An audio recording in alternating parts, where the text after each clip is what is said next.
السلام علیکم ورحمۃ اللہ وبرکاتہ۔ اعوذ باللہ من الشیطان الرجیم، بسم اللہ الرحمن الرحیم۔ وَلَقَدْ نَعْلَمُ أَنَّهُمْ يَقُولُونَ إِنَّمَا يُعَلِّمُهُ بَشَرٌ لِسَانُ الَّذِينَ يُلْحِدُونَ إِلَيْهِ أَعْجَمِيٌّ وَهَذَا لِسَانٌ عَرَبِيٌّ مُبِينٌ إِنَّ الَّذِينَ لَا يُؤْمِنُونَ بِآيَاتِ اللَّهِ لَا يَهْدِيهِمُ اللَّهُ وَلَهُمْ عَذَابٌ أَلِيمٌ انما يفتر الكذب الذين لا يؤمنون بآيات الله واولئك هم الكاذبون۔ اور ہمیں خوب علم ہے کہ وہ لوگ کہتے ہیں کہ یقیناً اس نبی کو ایک آدمی سکھا جاتا ہے، اس شخص کی زبان عجمی ہے جس کی طرف یہ غلط نسبت کرتے ہیں، جبکہ یہ قرآن کریم فصیح عربی زبان میں ہے۔ یقیناً جو لوگ اللہ تبارک و تعالیٰ کی آیات پر ایمان نہیں لاتے، اللہ تبارک و تعالیٰ ان لوگوں کو ہدایت نہیں دیتا اور ان کے لیے دردناک عذاب ہے۔ بے شک جھوٹ صرف وہی لوگ گھڑتے ہیں جو اللہ کی آیت پر ایمان نہیں لاتے، اور یہی لوگ جھوٹے ہیں۔ محترم سامعین کرام، سورۃ النحل سورہ نمبر 16 اور اسی سورت سے بھی آپ کے سامنے آیت نمبر 103، 104 اور 105 یہ تین آیات آپ کے سامنے تلاوت کی گئیں۔ تینوں آیتوں کا ترجمہ بھی بفضل اللہ، باذن اللہ، بتوفیق اللہ آپ تمام کی خدمت میں پیش بھی کیا گیا۔ سامعین کرام، مشرکین مکہ کے سامنے جب پیارے رسول صلی اللہ علیہ وسلم قرآن کریم کی آیتوں کو پڑھ کر کے تلاوت کیا کرتے تھے، سنایا کرتے تھے، تو چونکہ ان کی زبان عربی تھی اور یہ جو قرآن کریم ہے قریش کی زبان میں ہی نازل ہوا ہے، لہذا جب سنتے اور اس قرآن کریم کی فصاحت کو، بلاغت کو، گہرائی کو، اس کے معنی اور مفہوم کو جب وہ لوگ سمجھتے تو حیرت میں پڑ جاتے تھے۔ اب کیا کرنا ہے؟ چونکہ ان کو ایمان نہیں لانا ہے تو اس کو کیسے جھٹلانا ہے؟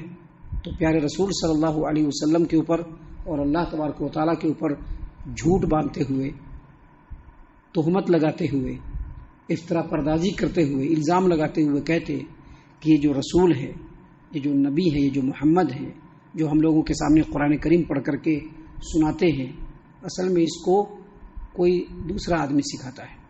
اور وہ لوگ نسبت کرتے تھے ایک ایسے آدمی کی طرف جو قریش مکہ کا غلام تھا، جو صفا پہاڑی کے پاس اپنے چلر دکانوں وغیرہ لگا کر کے رکھا تھا، سودا وغیرہ بیچا کرتا تھا، اس کی طرف نسبت کرتے تھے، کیونکہ نبی صلی اللہ علیہ وسلم اس کے پاس جایا کرتے تھے، کچھ دیر بیٹھا کرتے تھے، اس سے بات چیت کیا کرتے تھے۔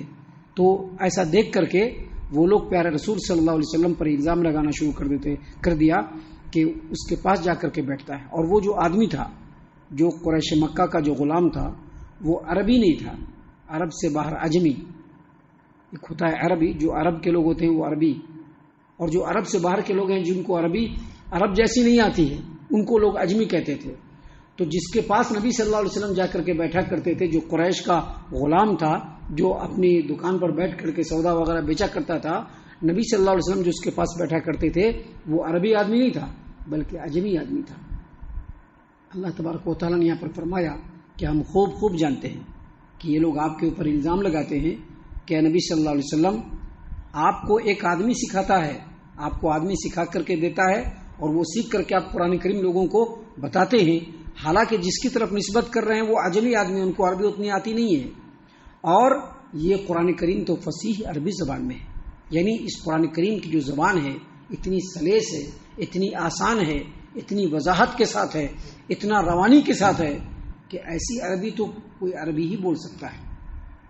جس کو نبی صلی اللہ علیہ وسلم لے کر کے آئے ہیں، ایسی کتاب تو کسی نبی پر نازل نہیں ہوئی، آپ کے اوپر یہ کتاب نازل ہوئی، اور یہ لوگ الزام لگا رہے ہیں کہ ایک اجمی آدمی آپ کو یہ سکھا رہا ہے، تو کوئی کسی بھی آدمی کے اندر جو عقل ہوگا وہ کبھی بھی ایسی بات نہیں کرے گا۔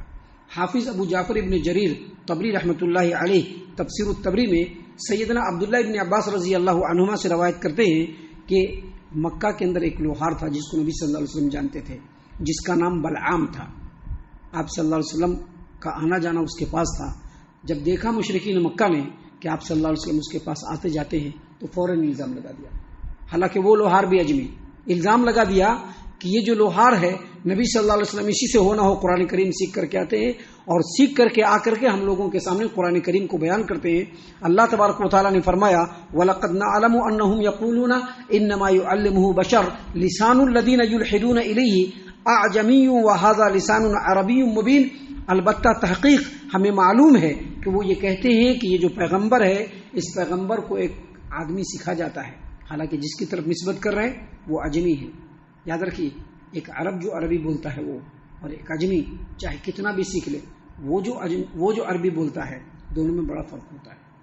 عرب جو عربی بولتا ہے اس کی اپنی زبان ہے، اس کی وہ اپنی زبان ہے، جب وہ بولے گا تو پھر بولے گا. لیکن اجمی لوگ جب بولیں گے تو وہ ایسا نہیں بول پائیں گے. اللہ نے فرمایا کہ جس شخص کی طرف یہ لوگ غلط نسبت کر رہے ہیں وہ تو اجمی ہے. اور یہ جو قرآن کریم ہے فصیح عربی زبان ہے، جس سے یہ بات ثابت ہوتی ہے کہ یہ بات نبی صلی اللہ علیہ وسلم پر جھوٹ باندھا جا رہا ہے کہ آپ صلی اللہ علیہ وسلم کسی سے سیکھ کر کے اس قرآن کریم کو لوگوں کے سامنے پیش کر رہے ہیں. ہم آپ کو بتلا دیں کہ اس طرح کے الزامات کے الگ الگ جواب اللہ تعالیٰ نے قرآن کریم میں مختلف مقامات پر دیے ہیں. اللہ تبارک و تعالیٰ نے قرآن کریم میں دوسری مقام پر یہ بھی کہا ہے کہ تم لوگ جو یہ نبی پر الزام لگاتے ہو کہ یہ قرآن کریم نبی صلی اللہ علیہ وسلم کسی سے سیکھ کر کے آتے ہیں، تو قرآن کریم کی ایک آیت جیسی تم لوگ بنا کر کے لا کر کے دکھلاؤ. قرآن کریم کا یہ الزام ہے، آج تک یہ چیلنج برقرار ہے، کسی سے بھی نہیں ہو سکا، چاہے وہ کتنا ہی عربی کا کیوں نہیں ماہر ہو، کسی سے بھی نہیں ہو سکا کہ وہ قرآن کریم کی ایک آیت جیسی بھی بنا کر کے لا کر کے دکھلا سکے. سامعین کرام، اب آگے اللہ تبارک و تعالیٰ نے تنبیہ کرتے ہوئے بتلایا کہ ان الذین لا یؤمنون بآیات اللہ لا یہدیہم اللہ ولہم عذاب علیم. بے شک وہ لوگ جو اللہ تبارک و تعالیٰ کی آیتوں پر ایمان نہیں لاتے ہیں اللہ ان کو ہدایت نہیں دیتا ہے اور ان کے لیے دردناک عذاب ہے. یہاں پر اس آیت کریمہ کا مطلب وہی ہے جو ہم نے ہمیشہ بتلایا کہ جو لوگ یہ تہیہ کر چکے ہیں، جو لوگ یہ طے کر چکے ہیں کہ ہم حق بات کو مانیں گے نہیں، حق بات کو سنیں گے نہیں، قرآن کو سنیں گے لیکن اس پر عمل کریں گے نہیں، اللہ ایسے لوگوں کو ہدایت نہیں دیتا ہے. کیونکہ ہدایت انہی کو ملتی ہے جن کے دلوں میں چاہت ہوتی ہے. ہدایت انہی کو ملتی ہے جن کے دلوں میں چاہت ہوتی ہے. آج لوگ کہتے ہیں نا فجر میں نیند نہیں کھلتی ہے، ایسا ہوتا ہے ویسا. دل میں چاہت نہیں ہے. اگر دل میں چاہت ہو جائے کہ ہم کو فجر کی نماز پڑھنا ہے تو ہر حال میں نیند کھلے گی. اگر کوئی آدمی یہ سوچ لے کہ ہم کو 5 وقتہ نماز پڑھنی ہے ہر حال میں نیند کھلے گی.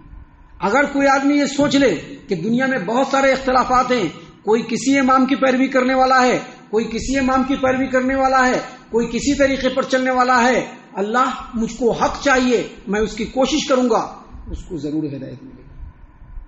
یاد رکھیے، اللہ کی طرف سے جو ہدایت اور توفیق ہوتی ہے وہ لوگوں کی چاہتوں کے ساتھ ہوتی ہے. اگر چاہت ہوگی ہدایت مل جانے کی اللہ ہدایت دے دے گا. اگر چاہت نہیں ہوگی تو بس وہی بات ہے، جو ڈھنگ سے چل رہے ہیں چلتے رہیے.